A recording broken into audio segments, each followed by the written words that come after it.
morning, this is Anne-Margaret Crowe from Edison Group, and I'm privileged this morning to be speaking with David from Zotefoams. So David, what is unique about Zotefoams' process for manufacturing block foams, and what benefit does this provide compared with competitive technologies? Zotefoams' process uses high pressure nitrogen gas under temperature. So effectively, we are using a physical process to create foams, and that allows us, number one, to make foams lighter and more consistent than other processes. And number two, it allows us to foam materials which are traditionally not easy or not capable of foaming or being foamed with those other processes. So we think about our technology as adding a lot of value to that material, making things lighter, more consistent. We make foams which are fire retardant or have great energy return, and those attributes are what and performance of the foams coming from those attributes is typically better than competition. That's what makes us unique. Thank you. And what are your main markets when considered as a proportion of revenue? So the number one market today is footwear. We have an exclusive deal with Nike, and our foams are used in a large number of Nike running shoes. Very timely because of the Olympics just finished. So that's our number one market, and that's grown from almost zero 5 years ago. And I think it's a testament to engaging our technology to a specific purpose. Other large markets for us, and it's moved about because of COVID and lockdown and everything, but product protection, aerospace, automotive, marine, and general industrial construction. There's a wide variety of markets. Traditionally, aviation has been a big market for us, but recently that market's been very much on the back foot, and so that's changed our dynamics a little bit in that market. Thank you. And what's your strategy for driving revenue growth and profit margin? Well, our foams are really a value-added raw material, a component of many other solutions or products globally. And effectively, our strategy, number one, is to grow the business above GDP. We believe that the applications foams are used in are very appropriate to today's society. We make things lighter, we protect people and goods. Transport like cars, planes, etc., being lighter saves fuel. And foams are naturally an insulator, so we save energy. And so that above GDP growth is enhanced by what we call our high performance foams division, which is mainly foams which other people don't do. They're more technical, they're more specialized in focused industries, and they are generally higher priced and higher margin. So over time, we see those high performance products being a higher proportion of revenue and margin enhancing. We also have a technology licensing division called MuCell, and we've got some great new products coming out of that you know, at the moment MuCell is a very small part of our business, and that's something which looks to be a very exciting development within our portfolio. That's great, thank you. And looking at the results, which you've just announced, did the strong revenue growth noted at the AGM in May continue during the rest of the first half? And what factors supported that growth? Yeah, so I guess we're obviously comparing with a strange time at the back end of, or the first half of last year. And I would remind everyone that when the COVID pandemic came, a lot of businesses kind of retrenched and tried to save costs. We did that, but quite quickly pivoted into supplying a lot of PPE for the UK government programs. So when we compare our results for the full year and for the half year, we've got a rather odd sort of comparative. So I encourage people to maybe understand that a little bit more. But generally, yes, the first half was very good. Revenue was up 39% on the same period last year. In constant currency, it was 46% ahead of the prior year. So the dollar, the weaker dollar, stronger pound, didn't help us there. Our high performance products, the ones which I explained are more specialized and higher margin, sales were up 66%, and our polyolefin business, which is a more varied marketplace, including the things like product protection, automotive, sales up 24%, and our new cell business was up 50%. So pretty broad-based progress and recovery, but certainly within that, the footwear business performed extremely well, and aviation sales were quite heavily down on the comparative period. Thank you. And you've already mentioned currency headwinds affecting profit development. Can you tell us about any of the others and what you're doing to mitigate them? Well, I'll just spend 2 minutes more on currency, and because, you know, in constant currency, our profit before tax was 93% up on the prior period. The reported number was 49%. So it was quite a swing due to currency. The other headwinds, we've got a generally very difficult economic environment. Zotefoams trades globally, so things like freight disruptions, difficulties due to Brexit, which still persist, mainly from an administrative perspective, but they are difficult. Are you know, definitely sort of general headwinds that a lot of business are seeing. In our specific industry, we buy polymer, low density polyethylene, high density polyethylene, and the prices of those have really skyrocketed in the past few months. And the prices on polymer are, I think, about 60% higher than the long run average.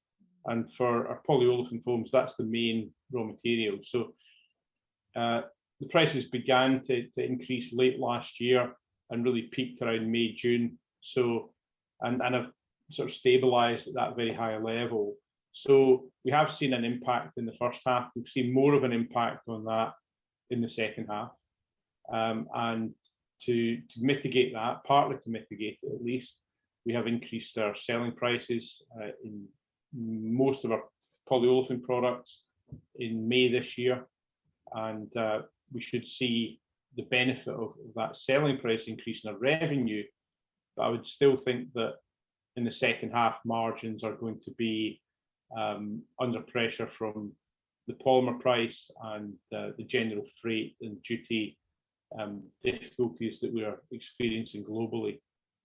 Fortunately, the business is very strong. Sales are strong.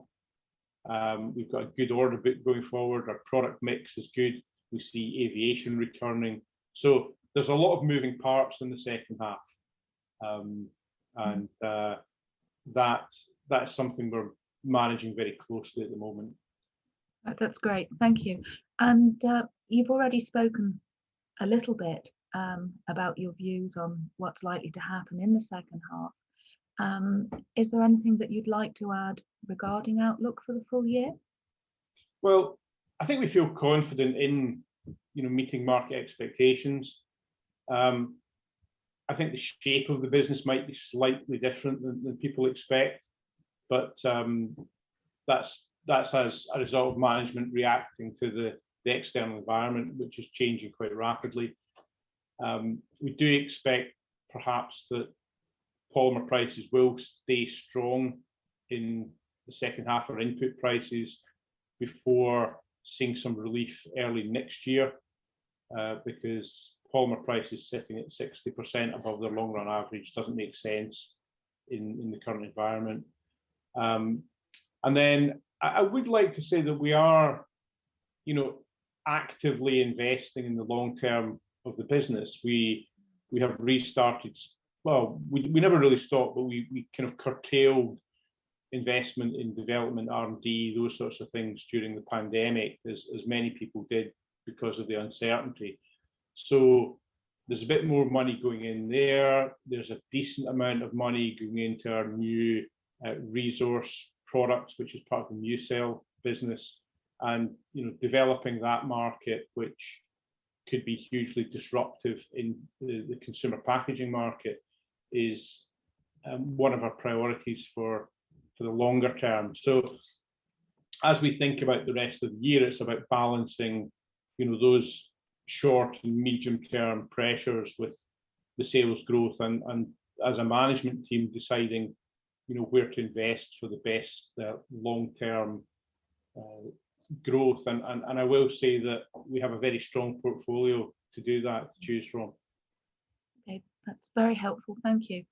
And finally, and probably given the interest in environmental issues at the moment, we shouldn't have left this to the last question, but anyway, I mean, clearly plastics aren't usually considered to be environmentally friendly at all.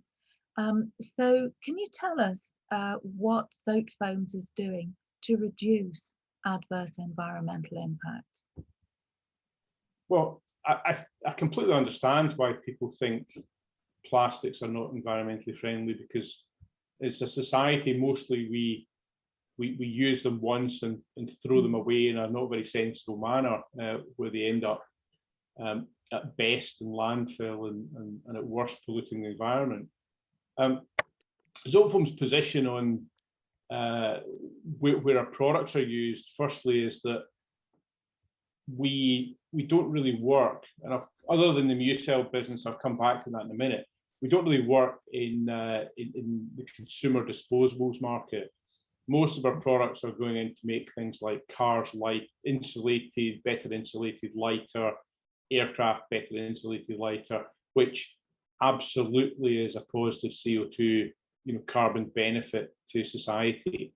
If you're going to fly in a plane that's better. If you don't want to fly, then that's a flying issue. It's not a plastic issue. And so we tend to focus our development efforts, we focus our marketing efforts in areas where the polymer use is long-term benefit, or in some cases it's medical benefits to society. Our MuCell business was initially set up to reduce the plastic content in consumer packaging.